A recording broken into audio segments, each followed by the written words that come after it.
Hello friends, study with Verma classes में आपका स्वागत है। वर्ल्ड मैप की सीरीज में हम एशिया का अध्ययन कर रहे हैं और आज के सेगमेंट में हम दक्षिण पश्चिम एशिया के रेड सी से बाउंड्री शेयर करने वाले देश के बारे में अध्ययन करेंगे।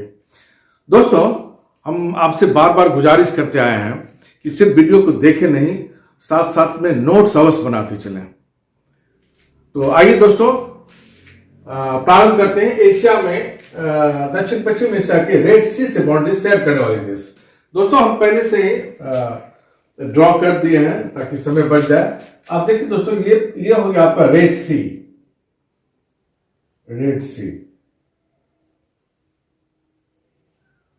से बाउंड्री, यहां पर आप हेडिंग लगाए रेड सी से बाउंड्री शेयर करने वाले देश।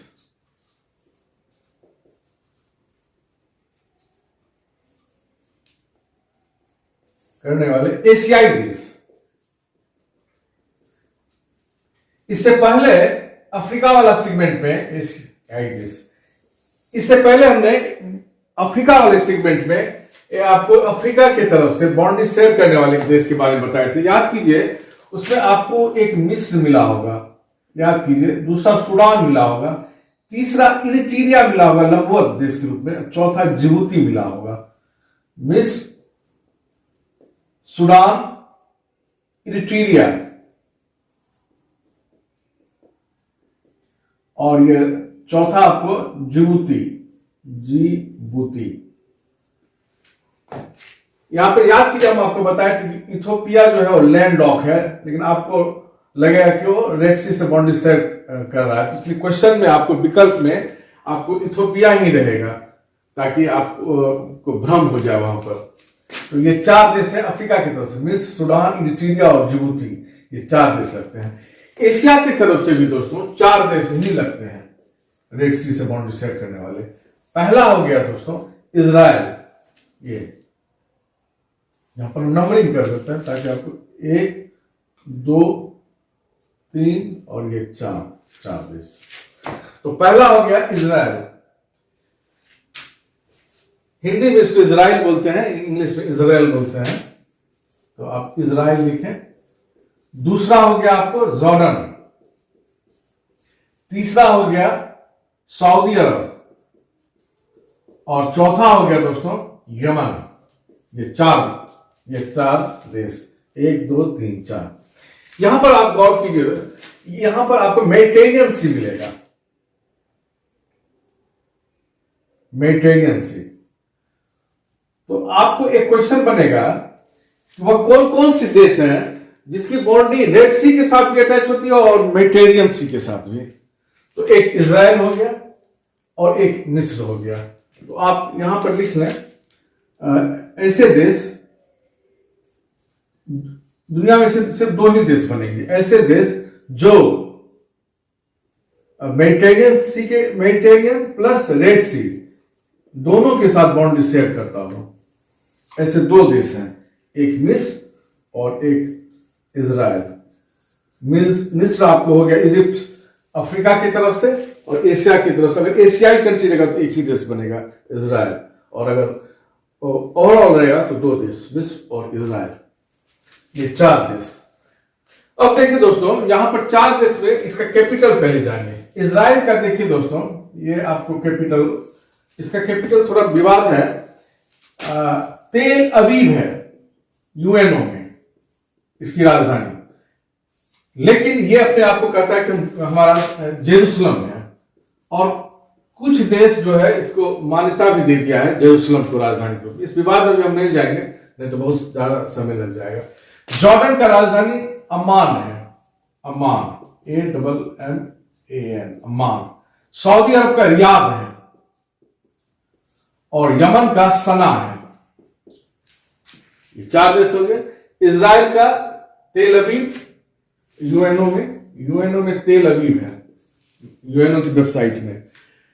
जॉर्डन का अम्मान हो गया, सऊदी अरब का रियाद हो गया, यमन का सना हो गया।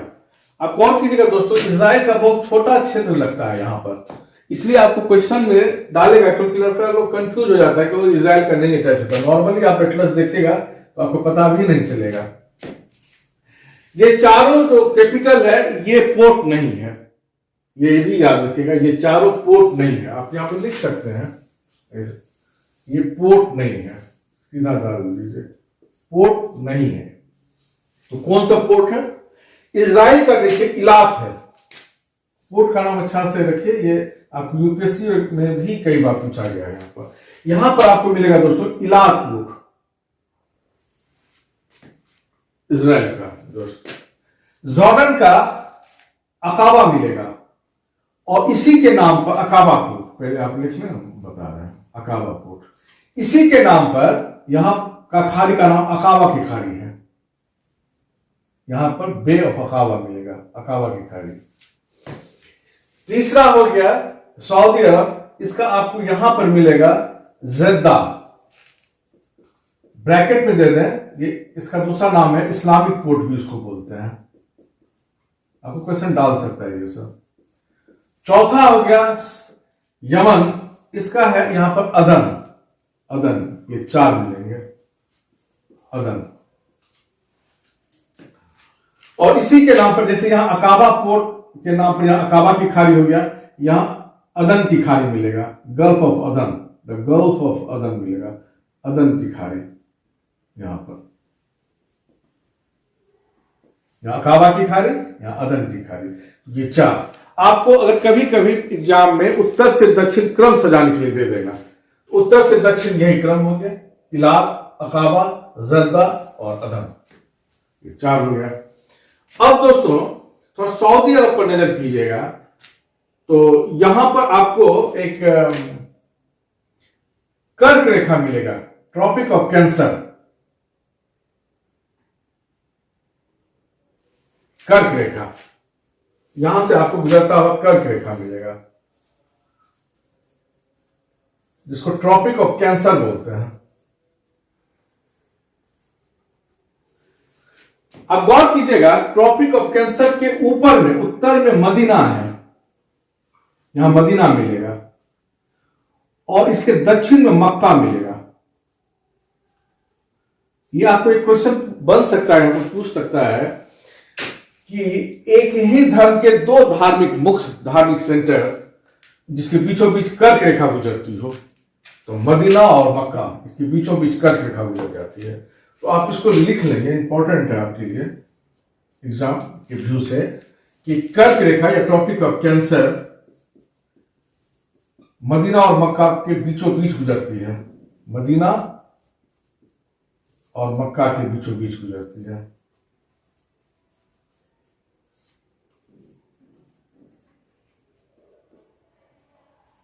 एक ही धर्म के 2 धार्मिक सेंटर हो गया ये बीचों बीच।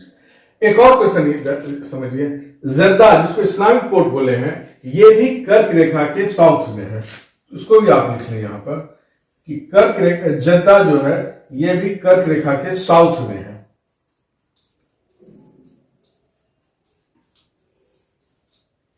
मदीना और मक्का हो ही गया, एक ही धर्म के 2 धार्मिक सेंटर, बीचों बीच कर्क रेखा, जद्दा हो गया। मदीना और मक्का के बीच दूरी लगभग 450 किलोमीटर है दोस्तों। तो ये मदीना से मक्का के बीच की दूरी 450 किलोमीटर है, 450। आप पेपर में भी पढ़ते होंगे जब हज यात्रा होता है, यहाँ पर हाई स्पीड ट्रेन भी चलती है, HHR, Haramain high speed train इसका नाम है, full form Haramain high speed train, paper में आता है ये। आप जब हज वगैरह जाता है आदमी, हरमैन हाई स्पीड ट्रेन, HHR इसको बोलते हैं। तो दोस्तों ये बस सऊदी अरब के बारे में कुछ और थोड़ा डिटेल जानते हैं, इसके बाद हम इधर आएंगे यमन की तरफ, ओमान की तरफ। उसको पहले मिटा देते हैं दोस्तों। आइए दोस्तों, अब सऊदी अरब के बारे में थोड़ा जानते हैं। ठीक है, हम यहां पर छोटा सा मैप बना देते हैं, डायग्राम।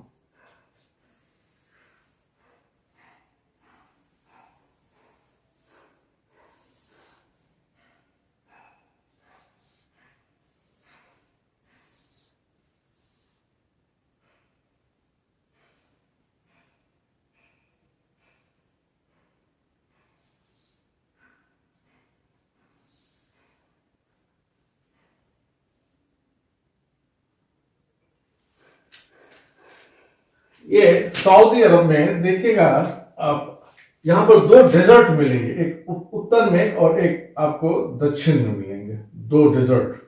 इस डेजर्ट का नाम लिख लें, डेजर्ट का नाम लिख लें, पूछ सकता है परीक्षा में। अन-नफद, अन-नफद। और जो दक्षिण में है इसका नाम है रब अल खली। इसका हिंदी रूपांतरण कीजिएगा तो इसका अर्थ होता है खाली स्थान, और सच में खाली स्थान है। ये वाला जो भाग है बिल्कुल जनशून्य है, कोई नहीं रहता है यहाँ पर। यमन से जो जुड़ा हुआ भाग है रब अल खली है, डेजर्ट है। और यहीं पर आपको जब मक्का से नीचे आएंगे तो आपको एक माउंटेन रेंज मिलेगा, असीर रेंज जिसको बोलते हैं, माउंटेन रेंज मिलेगा, असीर रेंज, इसका भी नाम लिख लें आप यहाँ पर, Asir range, ASIR, Asir range. आप एटलस में देखिए फिजिकल वाला, उसमें आपको मिलेगा ये असीर रेंज। दोस्तों यहाँ पर आप गौर कीजिएगा, एक यहाँ पर सड़क है आपका। एक बात जानिए, सऊदी अरब का जो पेट्रोलियम क्षेत्र है वो ये बेल्ट है, ये बेल्ट नहीं है रेड सी वाला।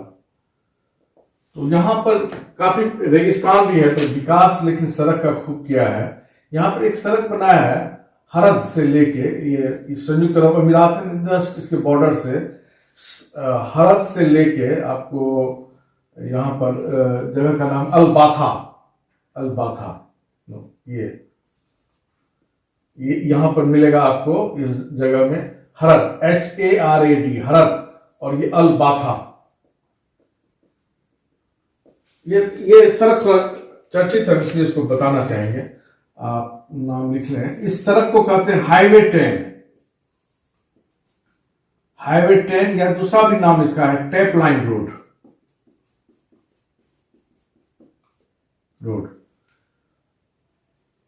ये 250 किलोमीटर लगभग लंबी सड़क है, और इसको हरद से, HARAD, हरद से अल-बाथा को जोड़ती है। अल-बाथा जो है, अब अल-बाथा यहां से फिर रेलवे टर्मिनल शुरू हो जाता है, इसका रेलवे शुरू हो जाता है। फिर यहां से पेट्रोल यहां पर उत्पादन किया, और यहां से अल-बाथा लाया, अल-बाथा से फिर डिस्ट्रीब्यूट करता है। इधर 2-3 हम बता रहे हैं आपको, पोर्ट भी है। इस सड़क के बारे में खासियत क्या है कि ये दुनिया की सबसे सीधी सड़क मानी जाती है, दुनिया की सबसे सीधी सड़क, बिल्कुल रेगिस्तान में कहा जाता है दुनिया की सबसे सीधी सड़क। कोई आपको इसमें ढाल वगैरह कुछ नहीं है, ढलान वगैरह कुछ नहीं, सीधी सड़क। और इस सड़क के बारे में कहा जाता है कि दुनिया की सबसे सीधी है और पेड़ पौधा नहीं है, इसलिए ये सबसे निरस सड़क है। इसको निरस सड़क में भी रखा जाता है, इसका शुमार होता है दुनिया की सबसे निरस सड़क। कुछ नहीं है, 250 किलोमीटर तक कुछ नहीं है, सिर्फ पेड़ पौधा भी नहीं मिलेगा, एकदम सीधी चलिए आप। तो इसलिए थोड़ा ये चर्चित है। हाईवे 10 इसको बोला जाता है, टैप लाइन रोड, अल-बाथा। ये अल-बाथा के बाद रेलवे टर्मिनल मिलेगा, यहां से आपको 2-3 या छोटा छोटा पोर्ट मिलेगा, उससे इसी से तेल पेट्रोलियम गैस का बंटवारा ये निर्यात करता है, एक्सपोर्ट करता है। यहां पर मिलेगा आपको दम्मम पोर्ट, दम्मम। इसके बाद मिलेगा यहां पर जुबैर, और उसके बाद मिलेगा यहां पर आपको राह उल खैर, राह उल खैर। ये छोटा छोटा है, आप नाम हम लिखा देते हैं आपको। ऊपर से नीचे आप लिखेगा फारस की खाड़ी के साथ, फारस की खाड़ी के साथ जो पोर्ट है, फारस की खाड़ी के साथ, ये है हो गया।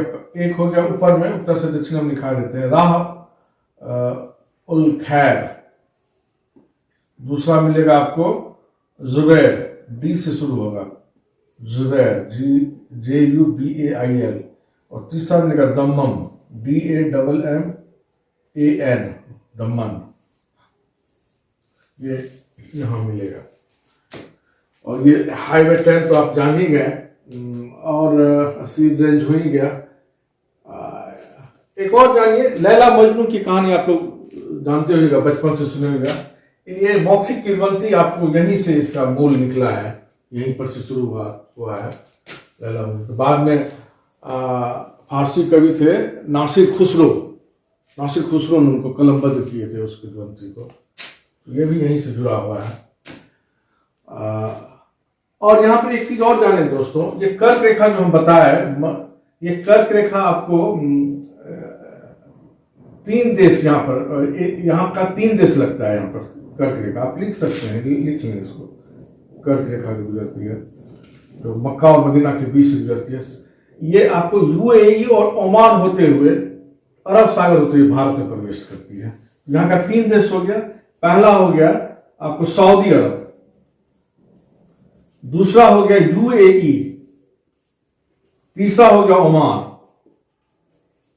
ये 3 देश से गुजरने के बाद ये अरब सागर होते हुए भारत में प्रवेश करती है, भारत में प्रवेश करती है। इसके पहले लाल सागर में जाती है। देखिए दोस्तों, हम कई बार हम बताए हैं, कर्क रेखा विषुवत रेखा कहां से गुजरती है। देश के बारे में बहुत कम पूछ रहा है। उच्च स्तरीय एग्जाम जाएंगे उसमें देश का नाम नहीं ज्यादा रहेगा, उसमें आपको ये जलीय भाग जो है उसके बारे में पूछेगा, जहां याद रखिएगा। इसलिए मैप में डायग्राम को अच्छा से समझ जाइएगा तो आप अच्छा से बना लीजिएगा। ये देखिए, यहाँ लाल सागर हो गया, रेड सी से कर्क रेखा गुजरी, सऊदी अरब आई। सऊदी अरब में बताएं कि जद्दा और ये मक्का दक्षिण में हो जाता है, मदीना ऊपर में हो जाता है। इसके बाद जाके यूएई और ओमान होते हुए अरब सागर में जाती है और तब भारत में प्रवेश करती है। आइए दोस्तों, यहीं पर हम थोड़ा सा ओमान के बारे में बताना चाहिए, क्योंकि पोर्ट बताना है। हालांकि ये रेड सी से अटैच नहीं है, फारस की खाड़ी बताना था, लेकिन चूंकि यहाँ पोर्ट से संबंधित कुछ क्वेश्चन फैक्ट्स हैं तो इसको हम ओमान को हम बताना चाहेंगे। आइए दोस्तों, अब थोड़ा ओमान के बारे में जाने। ये ओमान है, ये रेड सी से तो अटैच नहीं है, लेकिन पोर्ट से संबंधित है, तो हम यहीं पर कुछ इसको बताना चाहेंगे। यानी कि ओमान, अब गौर कीजिएगा, ओमान का बाउंड्री 3 देश के साथ शेयर होता है। इसका बाउंड्री 3 देश के साथ शेयर हो रहा है। यहां पर कौन सब देखिए, सऊदी अरब, यमन और ओमान, यूएई। ये यूएई है दोस्तों। जब हम पर्शियन गल्फ बताएंगे तो यहाँ का पूरा 8 देश इसमें है, इसके बारे में पूरा डिटेल बताएंगे। तो ये हो गया यमन, ये हो गया सऊदी अरब। तो 3 देश कौन सा हो गया, सऊदी अरब, यूएई और यमन, ये 3 देश। यहां पर देखिएगा दोस्तों, यहां आपको मिलेगा मस्कट, कैपिटल इसका मस्कट है, लिख लीजिए। कैपिटल आपको इसका मस्कट हो गया। ये पोर्ट है, याद रखिएगा, ये पोर्ट है। मेन हमको पोर्ट यही अभी बताना है। इसके बाद आपको मिलेगा यहां पर Duqm, Duqm port, Duqm, DAQUM, Duqm. देखिए, दुकम पोर्ट बहुत इंपॉर्टेंट है। भारत यहां पर अपना सैन्य बेस के लिए यहां पर समझौता किया है। इंडिया का सैन्य बेस के लिए समझौता हुआ है इसके साथ। इस जियो पॉलिटिक्स को थोड़ा समझिए दोस्तों। यहां पर आपको मिल जाएगा चाबहार, ईरान के बाद ये बताएंगे उसमें, फिर थोड़ा यहां पर जानिए। यहां चाबहार है,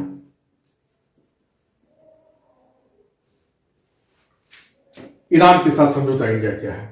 और इंडिया हिंद महासागर में ये चाबहार के बाद में दूसरा पोर्ट है जिसके लिए सैन्य बेस के लिए समझौता किया है ओमान के साथ। ये दूसरा है हिंद महासागर में, आप यहां पर लिख सकते हैं इसको। हिंद महासागर में ये दूसरा है इंडिया का, भारत का दूसरा पोर्ट है, बंदरगाह है, जिसके जिसके सैन्य बेस के लिए समझौता हुआ है। दूसरा है ये, सेकेंड। देखिए, चाइना का काउंटर करना बहुत जरूरी है। चाइना का अभी जो माल है, सामान है, वो देखिए कैसे यहां भेजता है, ऐसे करके मलक्का होते हुए, ऐसे यहां पर देखिए मलक्का होते हुए यहां पर इसमें घुस रहा है। लेकिन जब सिपेक इसका अगर बन गया तो ग्वादर होते हुए डायरेक्ट आ जाएगा।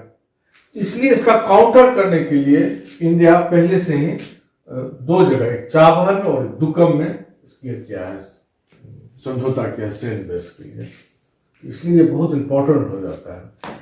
एक तीसरा ओमान का आप मिलेगा यहां पर सलाला, ये भी इंपॉर्टेंट है। तीसरा ये हो गया पहला, ये दूसरा, और एक तीसरा ये दोस्तों सलाला, SALA, सलाला इस मिलेगा। तो इधर से कौन सा हो गया पोर्ट? पूरब से पश्चिम, मस्कट, दुक्कम, सलाला। तो आपको अगर क्रम सजाने के लिए दे देगा, पूरब से पश्चिम के क्रम में सजाएं, पूर्व से पश्चिम क्रम सजाने के लिए दे देगा, तो आप क्रम सजा देंगे। मस्कट, पहला लिखे मस्कट, दूसरा हो जाएगा आपको दुक्कम, तीसरा हो जाएगा सलाला, और चौथा हो जाएगा अदन। यहां अदन भी है तो अदन चौथा। तो आप दोनों तरफ से समझ गए क्रम सजाने के लिए। उत्तर से दक्षिण देगा तो इलाद, अकाबा, जद्दा और अदन। और पूरब से पश्चिम सजाने के लिए दिया तो मस्कट, दुक्कम, सलाला, अदन। इधर से भी 4, इधर से भी 4, कम से कम याद रखिएगा। सऊदी अरब में दोस्तों यहां पर एक आपको मिलेगा तटीय शहर जजान। यहां पर तटीय शहर है वो जजान, JIZAN। ये लिख लीजिए ब्रैकेट में, ये तटीय शहर है, पोर्ट नहीं है अभी, ये पोर्ट नहीं है जजान। लेकिन सऊदी अरब अभी कोशिश कर रहा है कि इसको पोर्ट बनाने का वहां पर विचाराधीन है अभी। जजान में ये एकदम लास्ट में है, लेकिन अभी बना नहीं है। तो अभी इसका इस साइड में एक ही है, जद्दा बहुत बड़ा है। और इधर आपको बताएं छोटा छोटा 3-4 इंपॉर्टेंट है। दुकम है, जुबैर है और रास अल खेर है। रास अल खेर, ये 3 इधर हो जाएगा और ये जद्दा हो गया। तो ये भी आप पूर्व पश्चिम और उत्तर दक्षिण समझ गए। अब दोस्तों यमन के बारे में थोड़ा जानते हैं। यमन का एक यहां पर आपको मिलेगा एटलस, आप देखिए, सोकोत्रा द्वीप। सोकोत्रा द्वीप, इसके बारे में पढ़ते हैं, ये थोड़ा इंपॉर्टेंट है। आप इसको पहले मिटा देते हैं। आइए दोस्तों अब सोकोत्रा द्वीप के बारे में पढ़ते हैं, ये बहुत इंपॉर्टेंट है। इसको आप लिखिए यहां पर, सोकोत्रा द्वीप।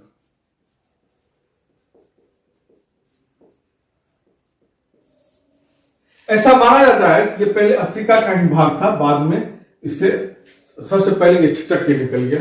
सोकोत्रा द्वीप अफ्रीका का ही भाग था। इस पर वर्तमान में यमन का अधिकार है।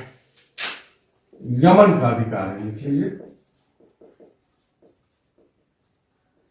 यहां देखिए दोस्तों, यहां पर जीवन का जो विकास हुआ है ये कुछ अलग ढंग से हुआ है। ऐसा अलग ढंग से हुआ है कि यहां पर जो वनस्पति वगैरह पाया जाता है वो दुनिया में और कहीं नहीं पाए जाते।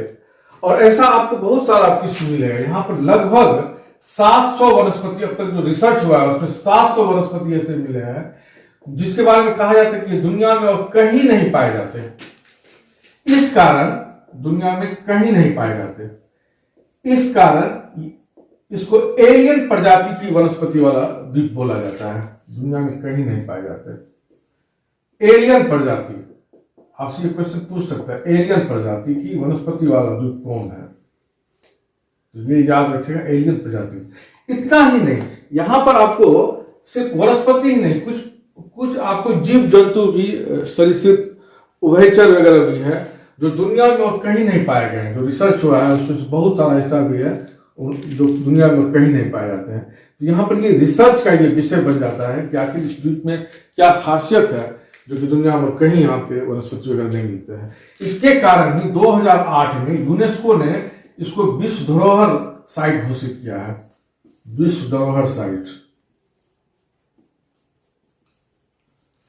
इसका एक उदाहरण हम देना चाहेंगे, बहुत चर्चित है। ड्रैगन, आपको ये उदाहरण, ड्रैगन ब्लड ट्री।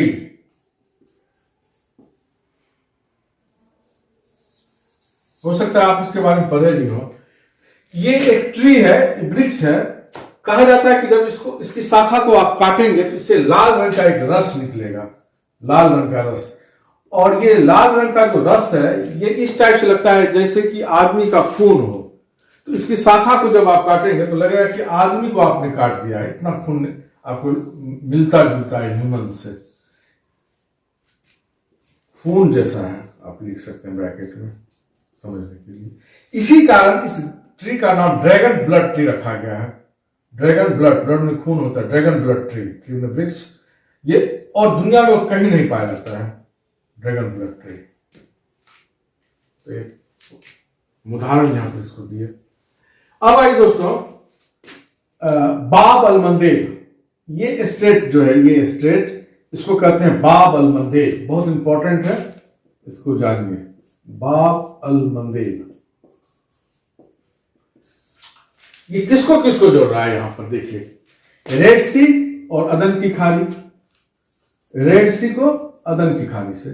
अब देखिए अदन की खाड़ी किसका भाग है, अरब सागर का। अरब सागर किसका भाग है, इंडियन ओशियन का। तो आपको देखिएगा विकल्प में क्या है, इससे रट के जाने से नहीं होगा, इसलिए समझिए। रेड सी और अदन की खाड़ी तो समझ गए, लेकिन आपको दे देगा अरब सागर, आपको दे देगा यहां पर इंडियन ओशियन, तो भी सही होगा। अरब सागर का भाग है वो भी दे देगा, तो इसको समझिए। इसलिए आप ये याद रखिए, रेड सी और अदन की खाड़ी को बाब अलमंदेब होते हैं। इसका अर्थ होता है दोस्तों दुखों का द्वार या आंसुओं का द्वार। ऐसा माना जाता है कि ये पहले सटा हुआ होगा, बाद में तलछट के रूप में थोड़ा अलग हुआ होगा। तो अफ्रीका से एशिया में जब आदमी आया तो इसी को पार करके आया होगा, सबसे शॉर्टेस्ट दूरी था, इसी को पार कर, इस पार करने में हो सकता है, संभावना है, कयासबाजी है कि बहुत आदमी मर गया हो या बहुत आदमी बीमार पड़ गए हो, इसी के कारण यहाँ दुखों का द्वार इसको बोला जाता होगा। ये दुख का द्वार है, इसको पार करने के लिए आंसुओं का द्वार है। शायद इसलिए संभव है इसका नाम बाब अलमंदेब रख दिया गया है, बाब अलमंदेब रख दिया गया है। तो दोस्तों ये आपको आज हम रेड सी से बाउंड्री शेयर करने वाले देश के बारे में अध्ययन किए मोटा मोटी। अब नेक्स्ट सेगमेंट में हम ये फारस की खाड़ी के साथ बाउंड्री शेयर करने वाले देश, जिसमें 8 देश आएंगे, इसके बारे में अध्ययन करेंगे। ये 8 देश। तो दोस्तों इस सेगमेंट को यहीं पर खत्म करते हैं। कमेंट करके बताइए कि क्लास आपको कैसा लगा। बहुत बहुत धन्यवाद, थैंक यू।